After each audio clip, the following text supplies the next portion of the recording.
Just as rigorous as the military training is the troops' political education.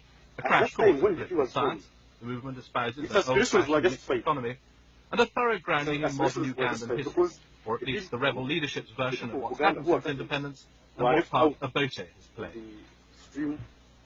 Because Obote did not value self-determination. He valued the education of the people of the North. And in fact, it did not mean the people of the North, it meant himself. The National Resistance Movement is a nationalist organization. It is a nationalist in the sense that it is fighting for the aims of the whole country and not for aims of a section of the country. Secondly, the National Resistance Movement is a democratic movement. It is a movement which is fighting for democracy. Like this 14-year-old, many have joined the movement because they say they or their families have been ill-treated by the government troops. Speaking through an interpreter, the child said he'd seen his mother hacked to pieces with a machete by government soldiers.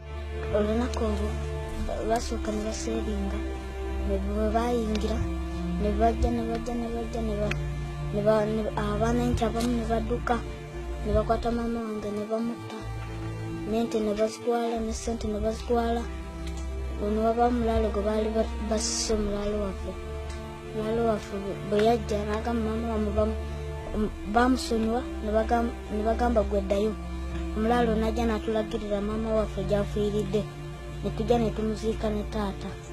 And there are a number of army deserters who claim to have been sick. They are very much worse than they were under Amin. Because under Amin, first of all, Idi Amin was not killing people outside the intellectual class.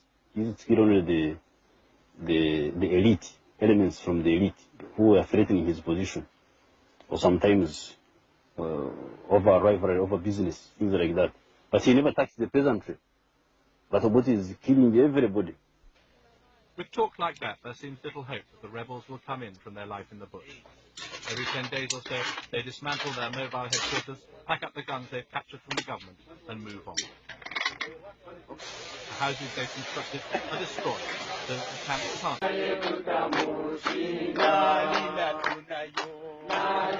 The common characteristic is that a popular cause, which is very popular, but backed by initially irregular forces which are not regular armies, and which are not as armed as the establishment army, by using guerrilla tactics, eventually they build up enough strength to overwhelm the enemy.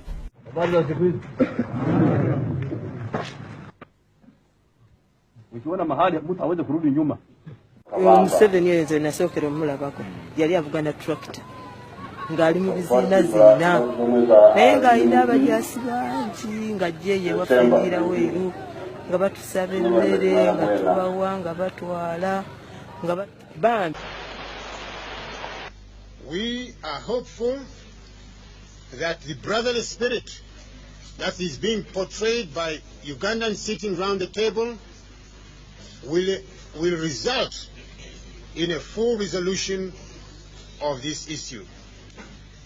These groups with whom we have already reached some understanding are in Uganda. They have put down their arms and they are cooperating fully and participating fully in the process of bringing about lasting peace in our country. The head of state and the chairman of the military council, General Tito Okello, has time and time again stated that all Ugandans are welcome back home.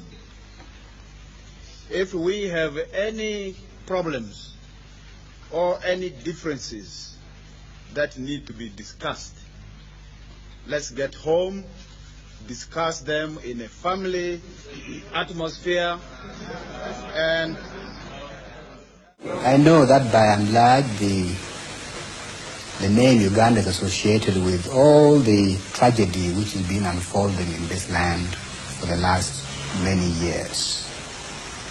But today, you know, in Uganda we have a unique opportunity to begin a new atrocities being committed by UNLA, the indiscipline in the UNLA, And that has been one of the items on the agenda today.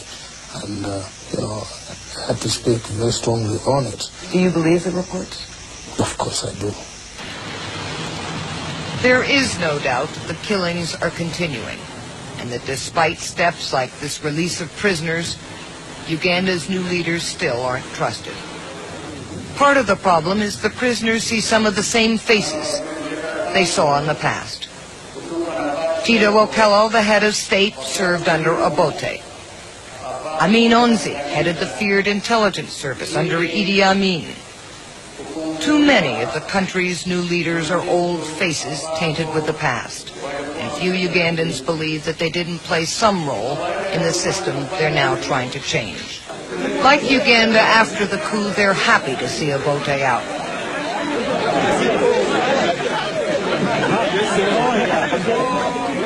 They're happy to have a little breather of freedom. They can't quite believe that the new regime will bring peace. Well, at least in words and the deeds, they talk of change, that they have changed. Then they talk of peace. And they are not involved in the atrocities right now, if indeed they are genuine. But they have to show